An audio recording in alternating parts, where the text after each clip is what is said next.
On pensait tout savoir du thriller d'espionnage. Les agents désabusés, les conspirations tentaculaires, les regards sombres entre deux ruelles mouillées. Et puis, The Amateur débarque, sans fracas.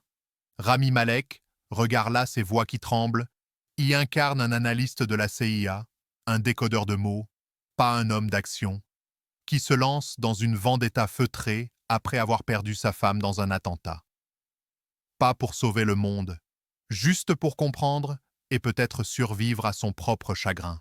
James Howes, lui, ne cherche pas à réinventer la roue. Il la fait tourner lentement, sur un bitume craquant de tension froide. Sa mise en scène est tout sauf spectaculaire. Angle rigide, silence lourd, coupe sèche. Cela pourrait lasser. Cela intrigue aussi. On pense aux films d'espionnage des années 70, ceux où la vérité suinte entre les murs gris et les rapports confidentiels. The Amateur n'est pas un feu d'artifice. C'est un feu de cheminée. Discret, étouffé, mais brûlant lentement. Et Rami Malek? Étrange choix pour un rôle pareil, diront certains. Trop intérieur, trop minimaliste. Mais ce serait méconnaître son talent pour l'opacité. Il joue un homme vidé, dont les gestes semblent traduits d'une autre langue.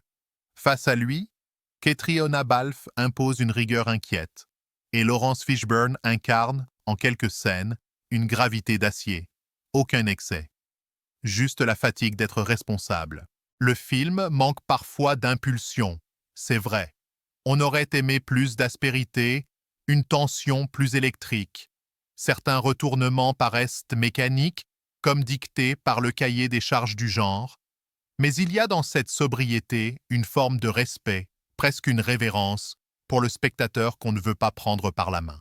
Car au fond, The Amateur parle moins d'espionnage et de vengeance que de solitude, de ce qu'on devient quand le monde cesse de faire sens et qu'on se remet à chercher, non pas la vérité, mais un fragment de soi-même. Un film modeste, mais têtu, comme un murmure dans une salle pleine de cris. Si cette vidéo vous a été utile, mettre un pouce, commenter et s'abonner à cette chaîne Cinéma sans phare qui présente en vidéo mes critiques, mes avis, que je rédige puis publie régulièrement sur Allociné et Sens Critique. Merci et bonne journée.